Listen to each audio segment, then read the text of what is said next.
Good evening and welcome to the last weekly news roundup before Christmas and for 2024.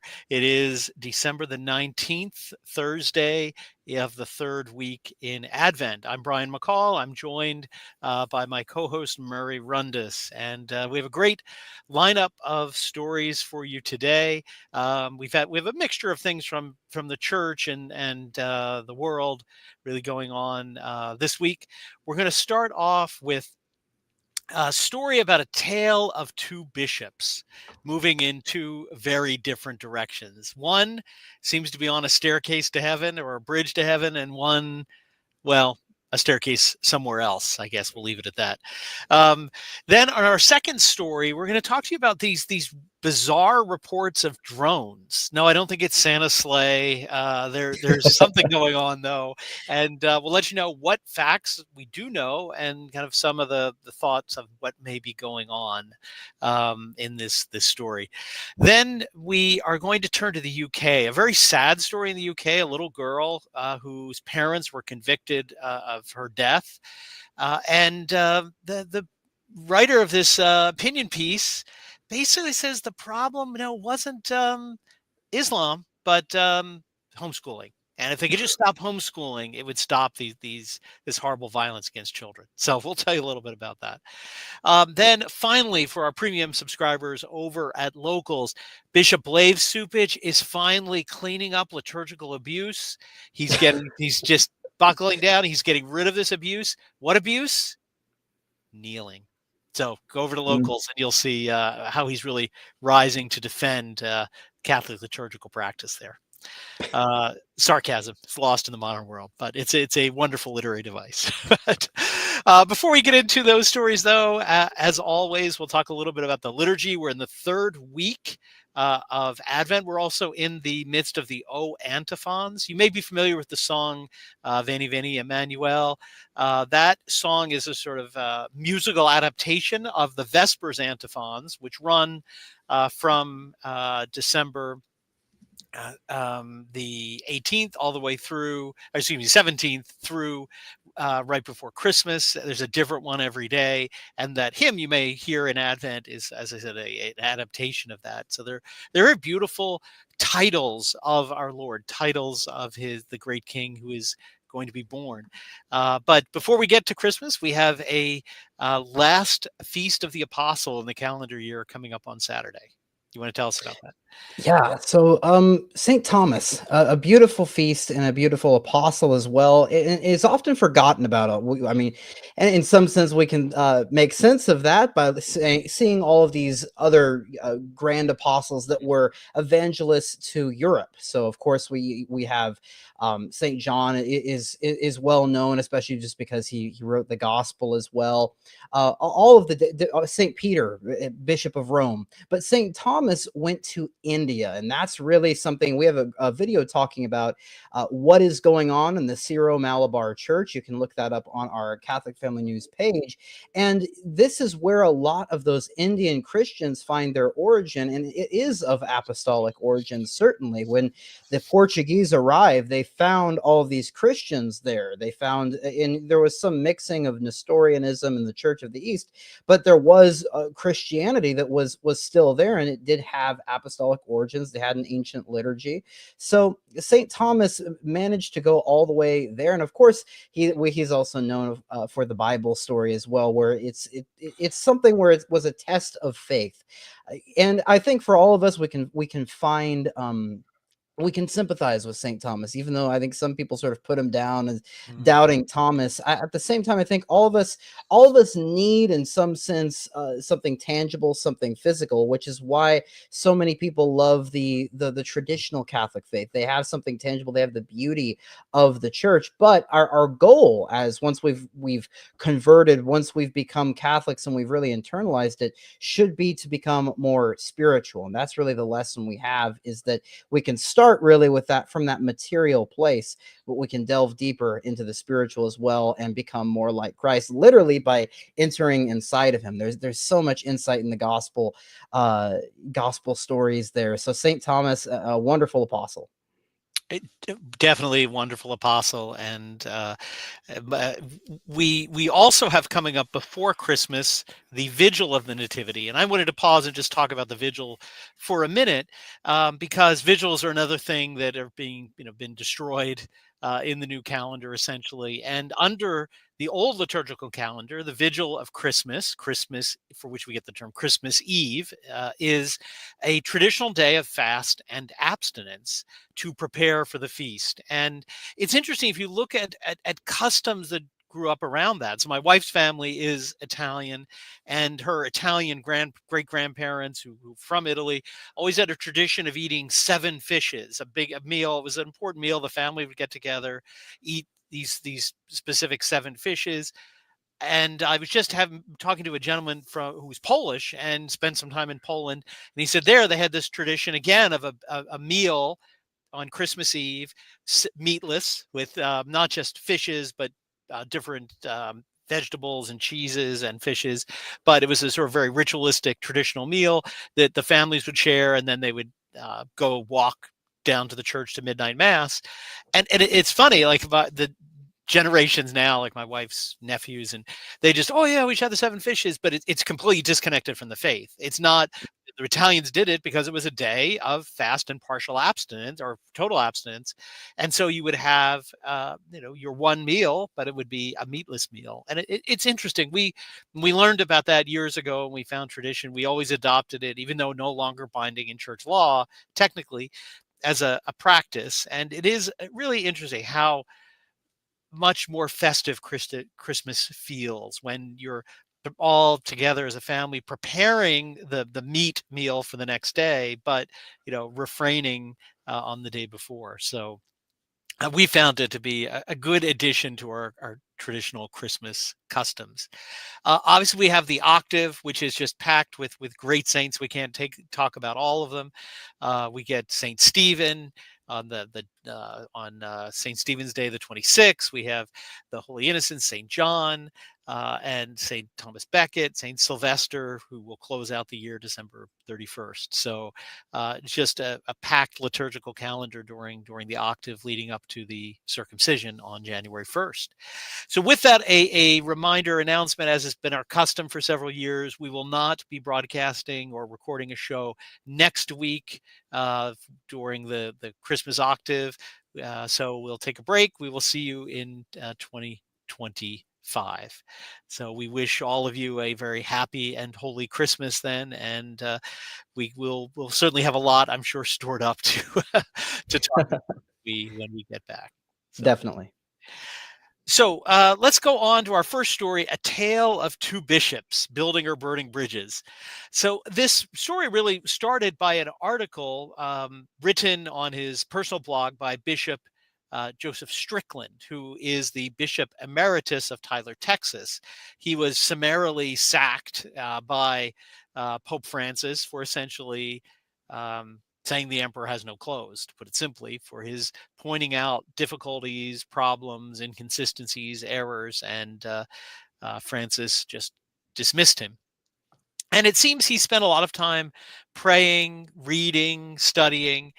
We do know that he um, began saying the traditional mass regularly before this happened. Not long before, he had just started, had come to know the traditional mass. He'd always allowed it in his diocese, been very supportive of it, but learned it himself. And it's sort of interesting, I think, that on adopting himself the traditional mass, he's then put to this test of faith, this crisis, by being persecuted, and seems, particularly from this latest text, to be progressing down the path of discovering the truth. And it's wonderful to see.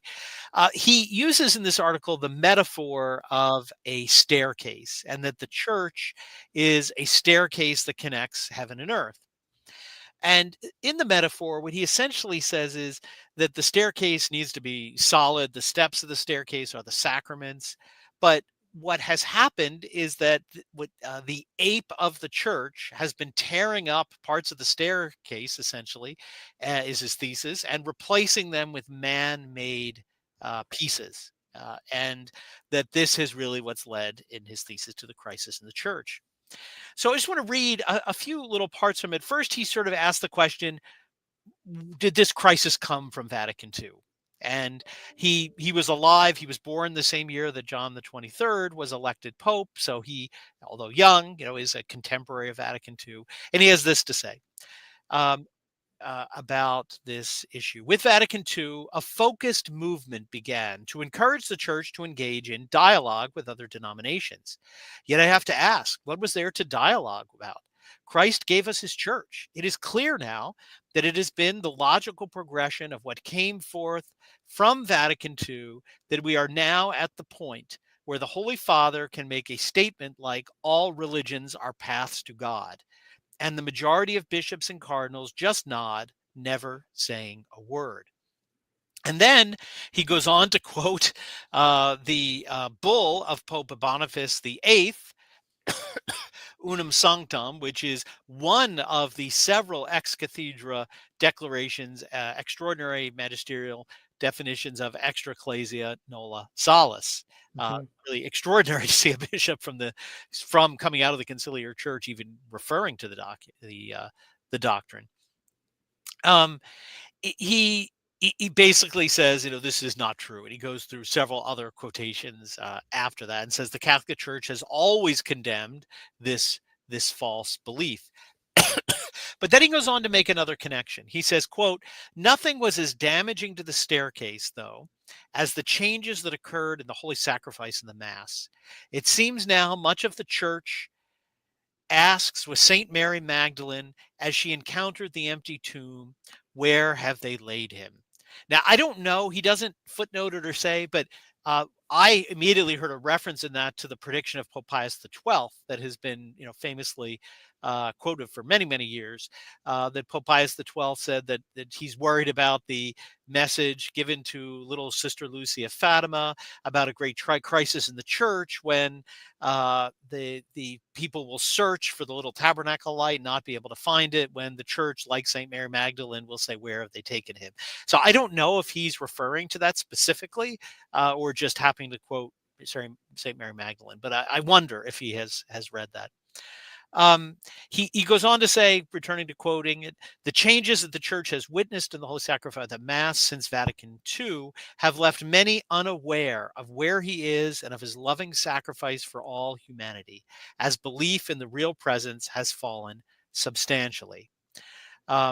The old Mass was suppressed, he goes on to say, but tells a brief history of the story.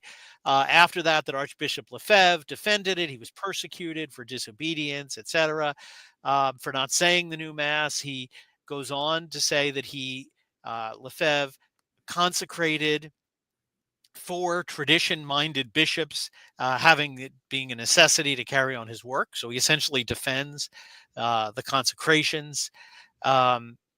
And he then goes on, really amazingly, to quote the declaration that of Archbishop Marcel Lefebvre from 1974, a declaration which had its anniversary just this past November, really extraordinary, and essentially says that he adopts the declaration of Archbishop Lefebvre to adhere to eternal Rome and to refuse neo-modernist and neo-Protestant Rome as his own, making clear, quote, there is no doubt that with the new Mass, there has been a diminished focus on Jesus Christ.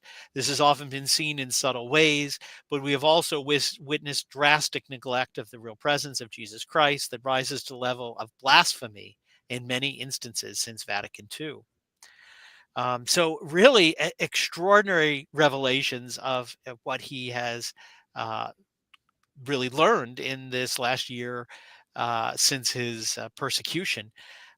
He calls it the new Mass represented a break in centuries of liturgical continuity, and with this has come a massive decline in Mass attendance, vocations, and belief in core Catholic teachings. He then really closes by thanking Archbishop Lefebvre, paying tribute to him, and quoting not only his declaration, but his ordination sermon from 1976, and says that Archbishop Lefebvre walked the path of an apostle. essentially. It's really extraordinary praise from someone who, not that long before he himself became persecuted, called the Society of St. Pius X schismatic and warned people against it, which a statement he certainly walked back and said he's changed his opinion on.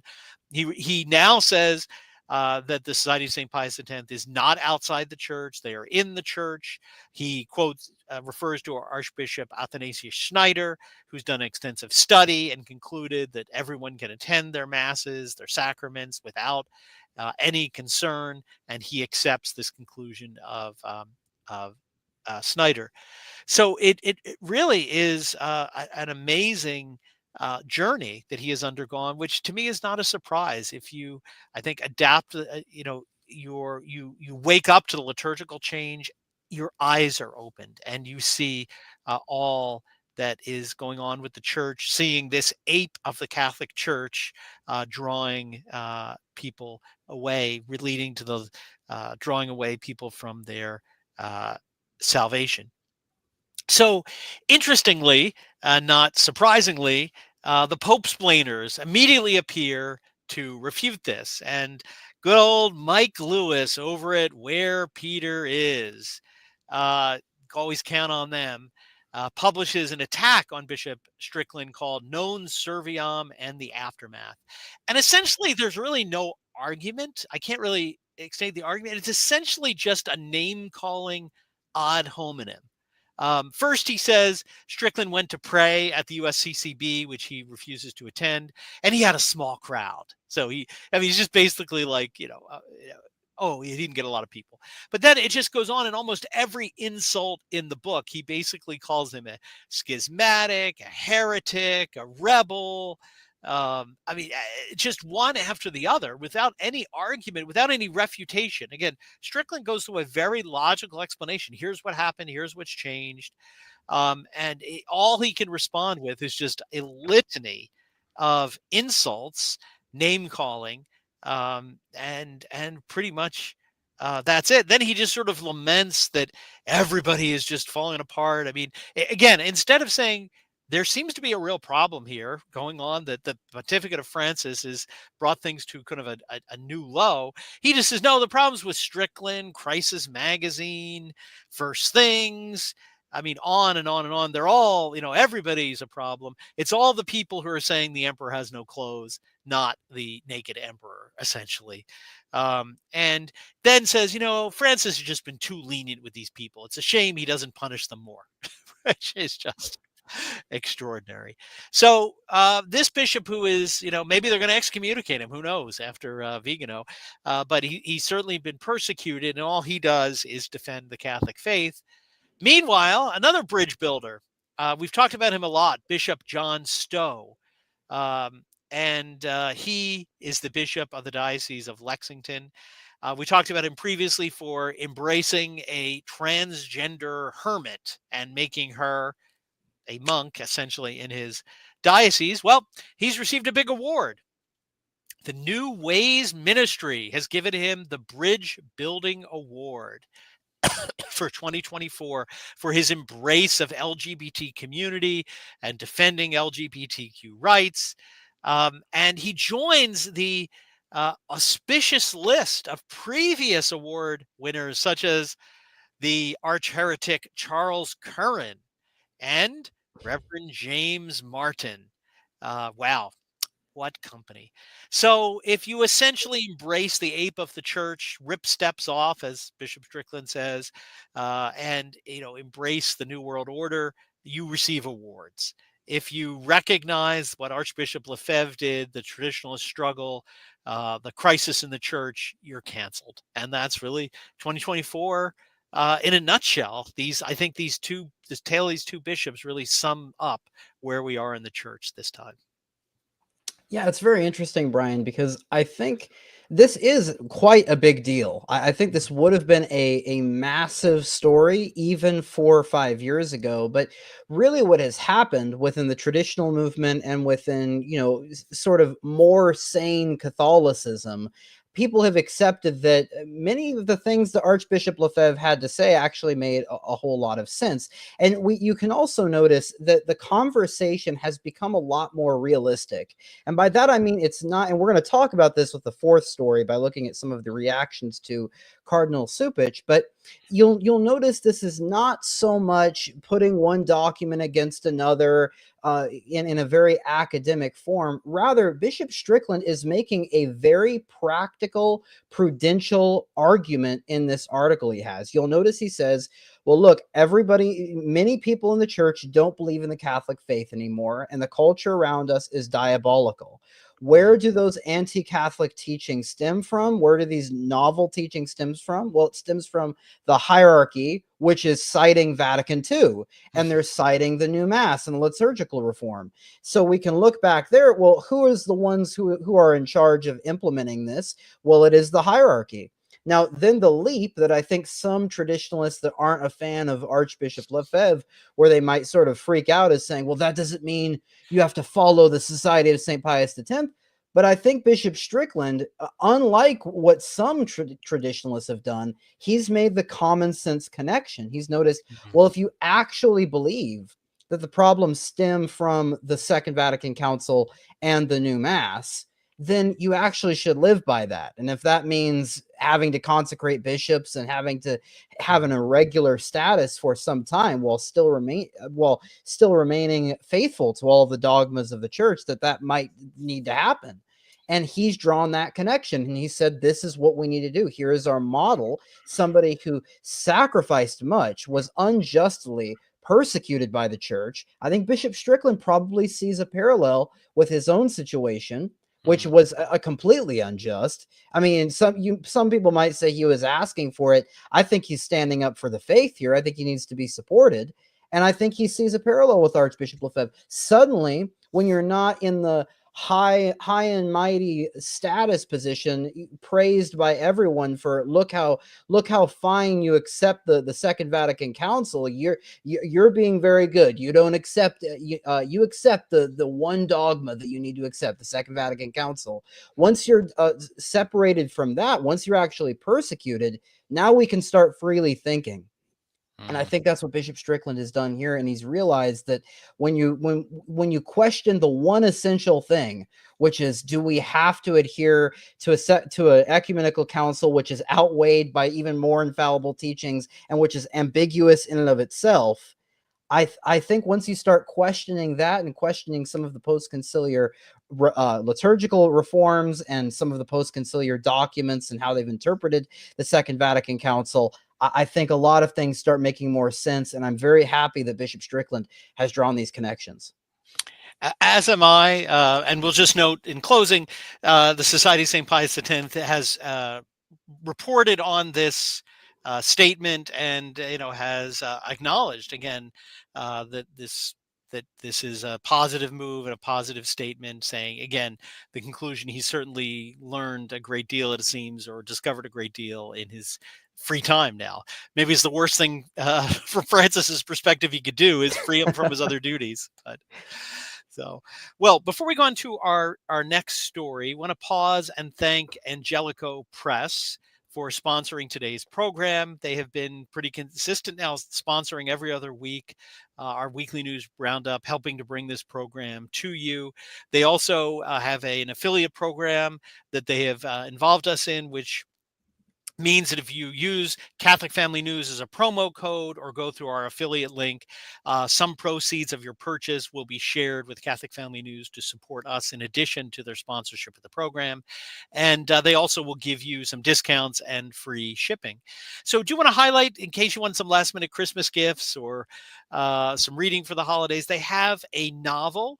And I love historical fiction. It's one of my favorite genres, is really bringing history and events to life by using the fictional form. There is a novel called The Test of the Magi by Johannes Bergman. They have on sale there. So again, maybe if you're looking for something to read, they have both a hardcover and a paperback. So we'll have a link directly to that, but you can always use the code Catholic Family News to get your support for us, as well as free shipping and some discounts. So thank you, Angelico Press. Yeah, and do for our audience, go and look at the catalog if you and just see if anything interests you there. The Angelico Press has one of the greatest catalogs of any of the Catholic publishers. So you can use our affiliate link for Christmas will work for anything. So you can use that for anything, and also just that book in particular. But there's a ton of stuff. Do see what you like over there. There's a lot of great material. Yes. Well, pay no attention to the drones all over the skies. As I said, it's not Santa's reindeer. Not Santa's reindeer. We know that for certain, but there's still a lot of unknowns about this story. And real quick to preface this, I think some people might say, well, don't you have more important things to talk about? I think this is very important, and we need to talk about the ramifications, but also we just need to know the facts, because I've noticed with the age of, we get a lot of our information from social media, and many of the mainstream media outlets are completely bought and paid for. It's actually difficult to find fact from fiction and distinguish the two. So we have to be careful here. And I hope we can demonstrate at least some of the picture, because everybody's trying to put the puzzle pieces together. Well, to begin, this really started in November, and it didn't really even start in the United States. There was a lot of drone sightings around the United Kingdom, specifically United States air bases within the United Kingdom. There's also been these sightings of big things in the sky that aren't planes in other countries. We've seen this increasingly this year. You can find videos in Rio de Janeiro, all over the United States, Europe. But this is when it really started to become interesting, and people started writing articles about it, is specifically end of November in England. Well, then there were more sightings centered around the East Coast in the United States, specifically around New Jersey. And what happened was a United States Congressman, Representative Van Drew, went on Fox News and answered some questions about what might be going on. And this caused a big stir, because what the representative said was, I'm going to give you the real deal. I have sources high up in the intelligence agencies, and there is an Iranian mothership off the coast of the United States on the East Coast, and it's sending a bunch of these big drones inside of the United States. This is a major security threat. Now, right away, that's a big deal. Obviously, that's a United States congressman, an elected official, saying that a foreign country has a major mothership, whatever that means, sending these gigantic drones on the East Coast of our country. That's a big deal. Now, the Pentagon immediately came out and denied that claim and said absolutely nothing of the sort like that is happening. It's certainly not Iran. Let's pause for a second and analyze what Representative Van Drew said, and why I also think what he said was impractical and nonsensical. Firstly, Representative Van Drew is a biased individual. He has received over $100,000, which in this sort of campaign is actually quite a significant amount of money, from the American Israel Public Affairs Committee, AIPAC for short. And he has a special interest in provoking a war with the Iranian government. We've talked about this a lot on our show, and that is going to be something that's on target for the United States, and might even have been something that President Trump had to make a deal for with the establishment in order to get elected. But that's really what Representative Van Drew is. He's obviously a biased individual in this regard, but also just the practical practical information. The United States has been blockading the Iranian government for quite some time, since the Israel-Palestine conflict really took off.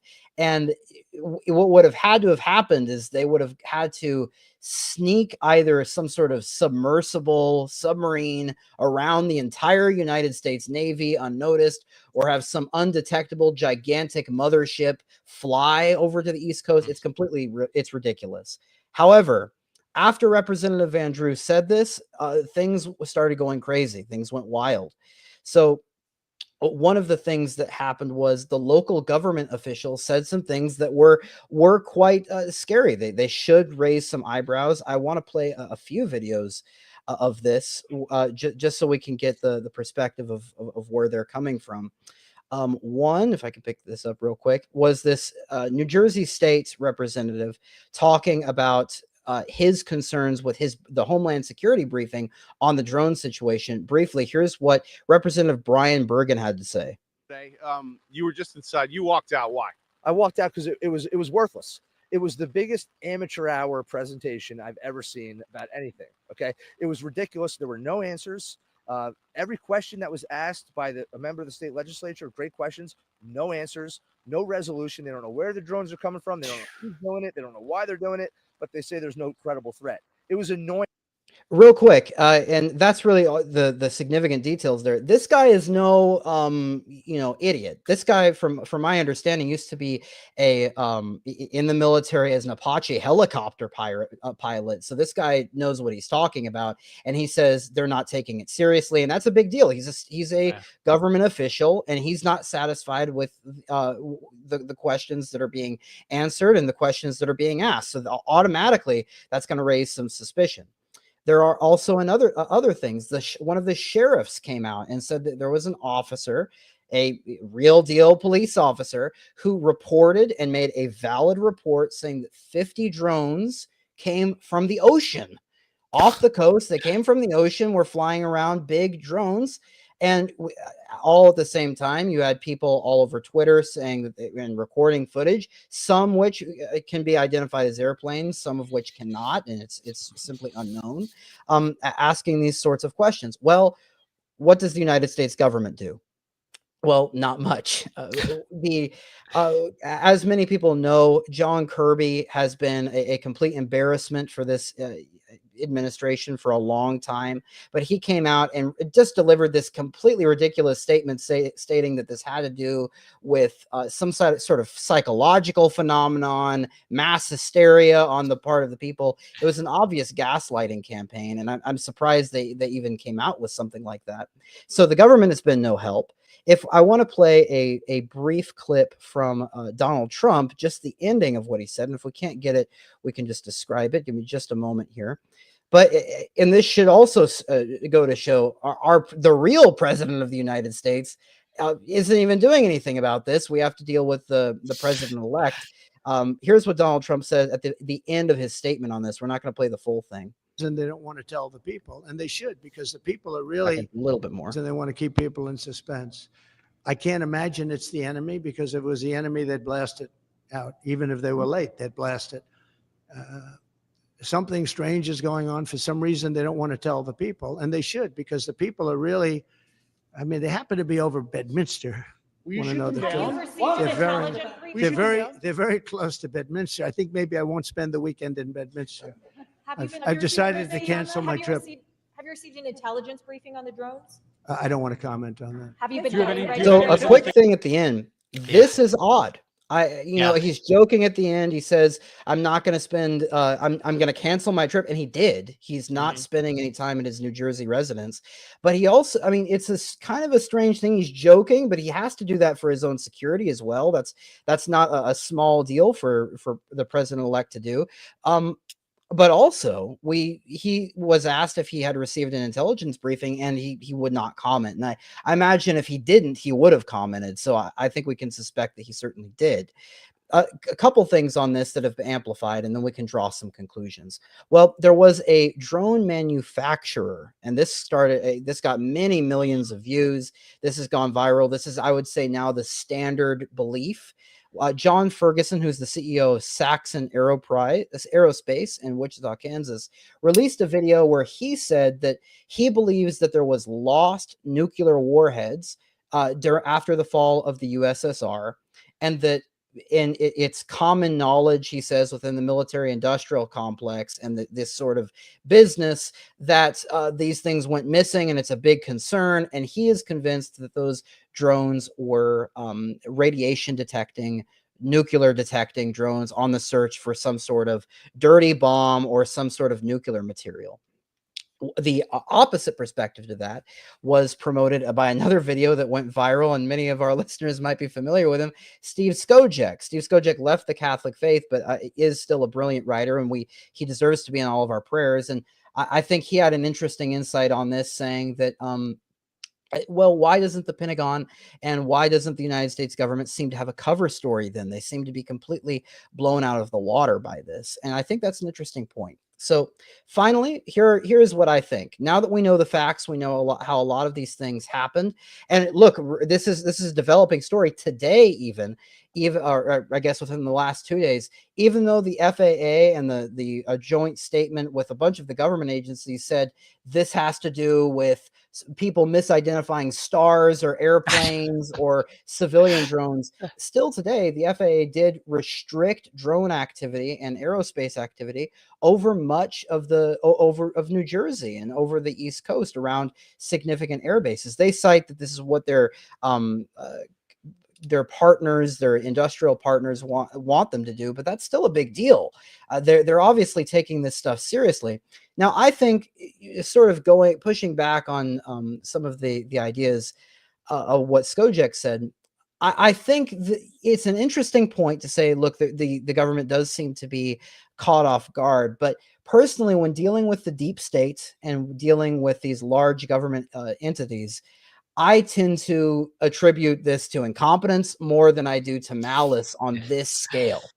I think this is largely to do with, I think there likely was, we're living in a very strange time for foreign policy. There likely was something that happened with drones off the coast and around the United States military bases. I think this representative was obviously just a sort of foreign influenced person that drove a lot of people into hysteria. Not saying every sighting is hysterical, but certainly some people.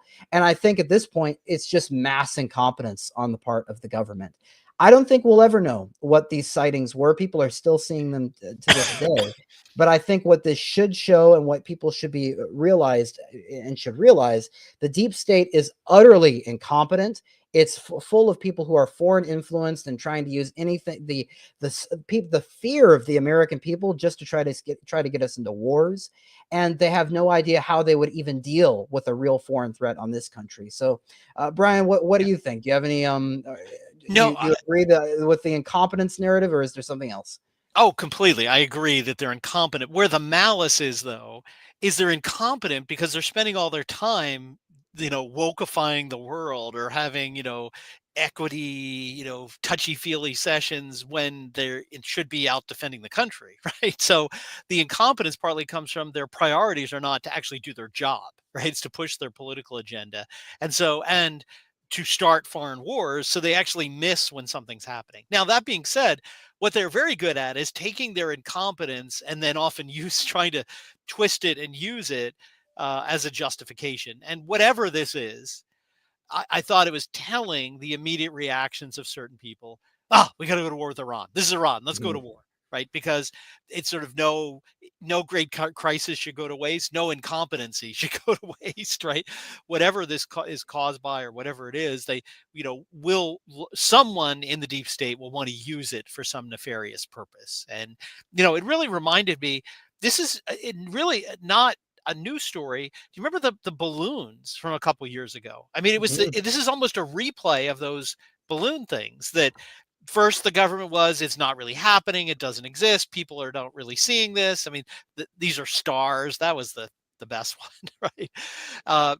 But then they kind of admit it is something, but they're not really sure. And it does underline the particular incompetence of these last few weeks of this outgoing Biden administration, which I think is probably the worst presidential administration in our history. As bad as some others have been, this one has been particularly bad. But I don't know. I'm hopeful. I read Trump's statements. I understood him as saying, I agree with you. He has been briefed.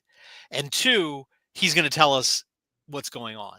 Because when he gets in, because he is basically saying they should be telling you, and I know is the no comment. So I think there's a chance after January 20th we may be told what was going on. Yeah, and as we've said on this show before, we don't think Donald Trump's going to be some sort of Catholic monarch, but what he is I think he's certainly less compromised with the establishment and the deep state than the Democrats are, and I think we are going to see some more truth come out. To the extent of that, I don't think we know, but I think with this, we're never going to know the entire truth. I appreciate some of the civilian journalism on many people's parts with this, because as soon as Donald Trump came out with that statement, everybody starts immediately accepting the government's narrative. This is nothing. You're just seeing planes. And so it's hard to trust anybody nowadays. And I hope we can get to some sort of more normalization and some sort of trust with the establishment when Trump gets in. Yes. Well, just he did deal a blow to the establishment today. Just a breaking story. The spending bill, the 1,500-page giant pork spending bill, that is, insane. But it calls criminal offenders those involved with the justice system. So it's not only it's a woke spending bill. He got it killed, it looks like, in Congress. He used his influence to get enough Republicans to vote against it. So he is definitely he's coming to town. And like I said, it won't be perfect, but we're going to see something. For sure. Well, we'll take a break here, as we do in the middle of the show after the first two stories, to talk about some cultural recommendations. So I have one in the music realm, and it's again for the nearly here Christmas season. And that is the composer John Francis Wade. He was an Englishman. He lived in the 18th century. He was a strong Jacobite. And in the 1780s, he wrote Adeste Fideles, translated into English, "O Come, Let Us Adore Him," one of the most well-known Christmas hymns around the English-speaking world. And I actually was in the school, St. Edmund's in Ware, in England, where they have a little not really shrine, a little exhibit about him, where you can see one of the original manuscripts where he wrote out Adeste Fidelis. But what most people don't know about the music is that it was not precisely composed as a Christmas hymn, but it was more specifically composed for benediction of the Blessed Sacrament. So a tradition in the 18th century among recusant Catholics was to have exposition of the Blessed Sacrament on the vigil evening up until midnight, and then begin midnight mass. And so for the hymn at benediction, when the Blessed Sacrament was exposed, he penned this new composition, "O Come, Let Us Adore Him," obviously having a very strong meaning at the opening of benediction. So it's really a beautiful, it's my favorite Christmas hymn or Christmas carol. And knowing the history of it, I think that it comes from great recusant Catholic in the 18th century, underground Catholic there in England, keeping the faith alive. And this beautiful practice of having a holy hour before to prepare for midnight mass is really wonderful tradition. Yeah, that's really beautiful.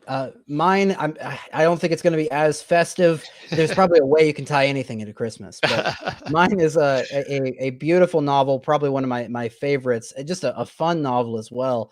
Canticle for Leibowitz. I think we've mentioned this on the show before, but this is one I was introduced to by listening to a lecture with Chris Ferrara, and I remember it sounded so strange the way he described it. I was like, I have to read this, and it ended up being one of my favorite books. It describes what civilization is like after a nuclear apocalypse, and how the Catholic church survives, and civilization builds from the ground up, and history always repeats itself. I won't spoil the book though. It's a beautiful book. And it's a Catholic one as well. It's Catholic science fiction. It's obvious that the Catholic faith is in that. I love science fiction. It's one of my favorite pastimes. Good science fiction. A lot of the cheap stuff is just not worth spending any time on. But there is some good. I mean, look, even the Space Trilogy by C.S. Lewis has artistic merit to it in many places. So Canticle for Leibowitz is a great Catholic science fiction novel. Highly recommend it. It's funny. It's one of those that's been on my list for a long time that I haven't actually read yet. So thank you for encouraging me. I'll move it up my list, which always gets longer, never shorter. My list of things. Always, right. Yes. Well, we're going to turn, unfortunately, to a sad story, but one that just sort of shows the utter hypocrisy of these deep state actors and the mainstream media. The sad part of the story is a 10-year-old girl, Sarah Sharif, was murdered by her parents, well, her father and her stepmother. and her parents were separate. Her mother was separated from the father. The father got full custody, and then he and this other woman, Irfan Sharif, um, murdered her, really in a gruesome, tortured murder. I won't go into all the details, but her body, it was covered with over 70 injuries, Mm. including burns, human bite marks, really, and even some more things that I'm not going to talk about. And then he's Pakistani. He fled to Pakistan after the murder. Really, really brutal. But what's interesting is an article that appeared in the Times of London about the story. What happened to Sarah Sharif? How could we have stopped this? And they basically start off by saying, which I think is reasonable, there were people that maybe should have intervened, that could have stopped this from happening.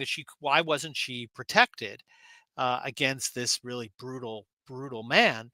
And she goes on to say, I'm going to quote, that some people think it's because of kind of woke liberalism. So she says this: some have blamed cultural oversensitivity, claiming that social services and Sarah's school were so terrified of being accused of racism, they sacrificed the child and shut their eyes to her Pakistani father's obvious violence. In a week in which marriage between first cousins, a practice most commonly found in this country between British Pakistanis, was defended in Parliament by an independent MP and compared by a National Health Trust to white British women choosing to give birth after the age of 34, it's not an unreasonable concern. So I first thought, oh, maybe the Times is onto something. They're finally admitting this girl died because of this woke oversensitivity. Nobody wanted to say anything about she was coming in bruised to school. She started wearing a hijab to cover up her bruises, but nobody did anything. And she says, "Oh, could it be because we're just, so afraid of being accused of racism that we just look the other way?" No, she suggests that only to dismiss it. But in regards to Sarah Sharif, she says, this was hardly the main problem, if it even was a problem at all.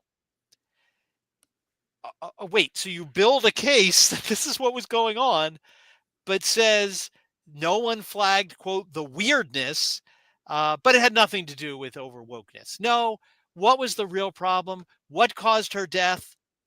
It's the fact that her father pulled her out and started, quote, homeschooling.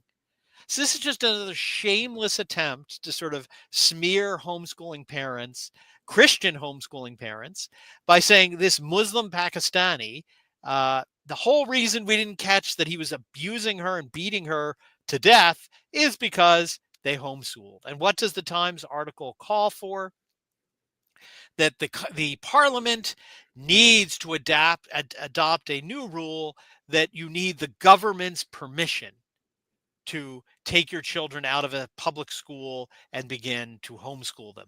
If we'd only done that, Sarah would be alive, is the conclusion that the article reaches, this Hadley Freeman. So again, it's ironic because an article I started reading thinking, wow, she's sort of waking up to this problem that you don't call reality what it is, only to sort of build the case to dismiss it and say, oh, the real problem is we have to crack down on homeschooling, right? Not that what most of Britain is realizing, that this mass flood immigration from primarily Muslim countries, bringing completely different cultures where first cousins can marry, where physical abuse of women and young girls is endemic in the culture, that this is bringing harm to the country.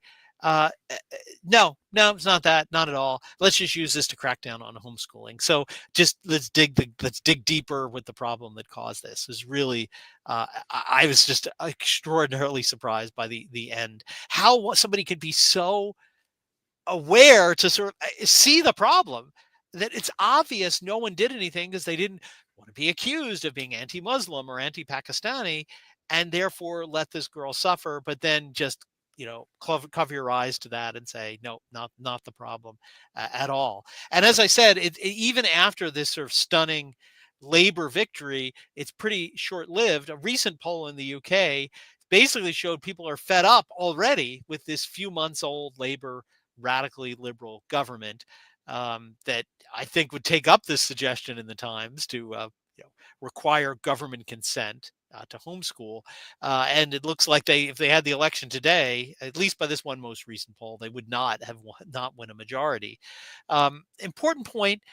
The Pope Pius XI, in his encyclical almost 100 years ago on Christian education, made clear that the primary educators of children are the parents, and that the state cannot interfere with that, cannot force the parents to not be the primary educators, to force secular education on them, and defended the rights of the parents.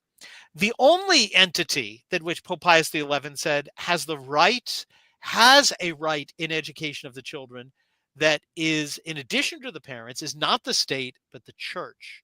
By virtue of baptism, the church does have the power and the responsibility to step in when the parents are not raising the child according to the church and attempt to remedy that situation. But he makes very clear it is not the state, that the primary educator are the parents, to be supported by the church, and that the church, not the state, has superior rights to defend children who are being mal-educated. So an important reminder of that truth that Pius XI brought to our attention. But Yeah. what's your reaction? I think you're right on. I think it's so strange to see an article from the Times like this, that they had the facts. They knew they saw the problem, and they actively went against it and decided to just produce and peddle this nonsense narrative. What everybody has to come to the conclusion of, and I think everybody is going to come to this consensus, and we're seeing in European politics the word remigration come up, because what's the problem? Well, the problem is multiculturalism. It's trying to have a tapestry of, well, we have Muslims over here, we have Western Europeans over here, but they're basically second-class citizens, and then we have Hindus and all kinds of people in this big tapestry of just materialistic society, with the one thing that everybody's united on is a love of money. Really, that's what the West is becoming. And the way this is not going to work is because when you're dealing with non-Western people that are coming from ideologies and religions that aren't Western, they have not gone through the Enlightenment.